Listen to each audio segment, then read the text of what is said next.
thoughts on Primer 55. Primer 55, I've actually, it's kind of an interesting history there because I made a video. I used to have this series called The Worst of New Metal. And when I first started talking about new metal on my channel, and like going back and watching those videos now, I admit they're a bit hard to watch. I was a little harsh, very opinionated, kind of a dick. But I remember at the time too, making those videos, thinking like, okay, there's got to be other people out there that agree with me, like that this stuff is just terrible. And I covered bands like Primer 55, Methods of Mayhem, Factory 81, I think that's what they're called. And it's like I genuinely didn't like that music. That doesn't, but there's things I like about it all. I guess maybe not Factory 81, but like I can definitely appreciate like the party aesthetic of Methods of Mayhem, you know. And when I was younger and angry and like a kid with no problems, yeah, Primer 55, I liked it. It was some jumping around music, you know what I'm saying? But I'm not a big fan. I think it's very cheesy. I think they're one of the worst of the group. They obviously, in my opinion, it's all my opinion, they were very like Limp Bizkit clones. You know what I'm saying? But I don't know. My opinions on the group did change a lot because I understand where they come from now, especially after talking to the DRP. I got to interview DRP. He recently came down with his band Angry Corpses. I didn't get to go check that out though.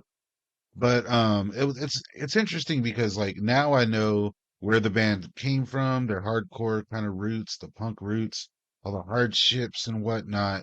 And it seems like the lead singer was it Jason, I believe his name was, and then Bobby Burns, of course. They seem like really cool dudes. Clearly those demons and blah blah blah, and like his album that was recorded that never really was released and whatnot.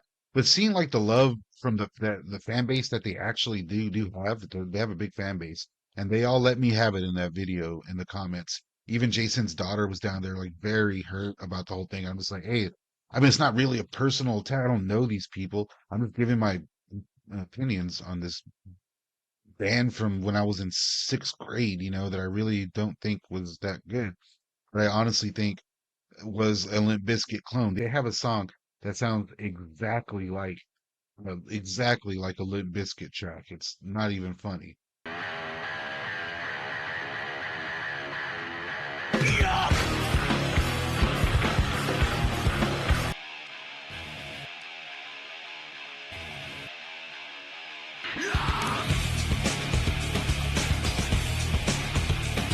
That fucking beat back, you sucker!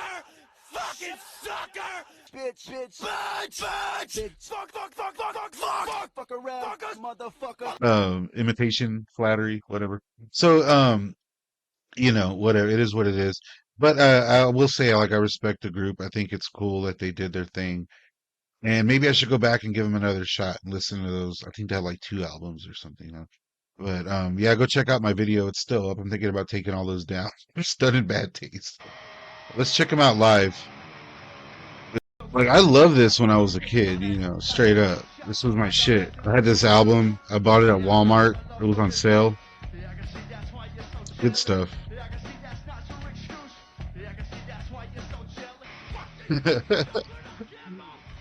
This is kind of a cool track. This track was meant to do nothing else but get young kids hyped up. You know, Lamb some Mountain Dew, complain that your mom like won't let you stay up past 10, maybe watch some, Monday Night Raw.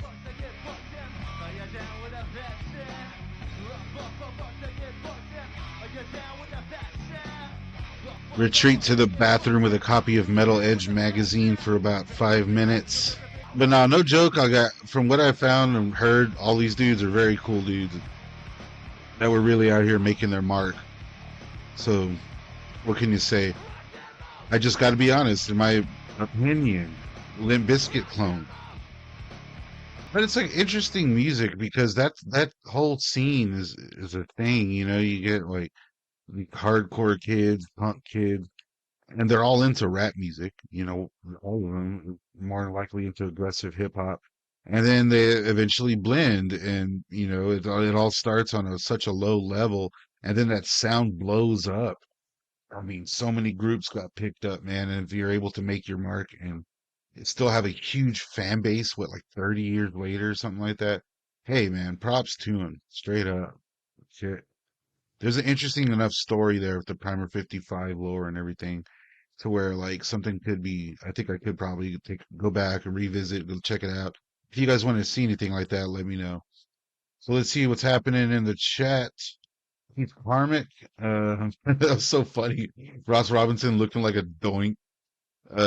Thanks for asking about Primer 55. I've been meaning to talk about them again.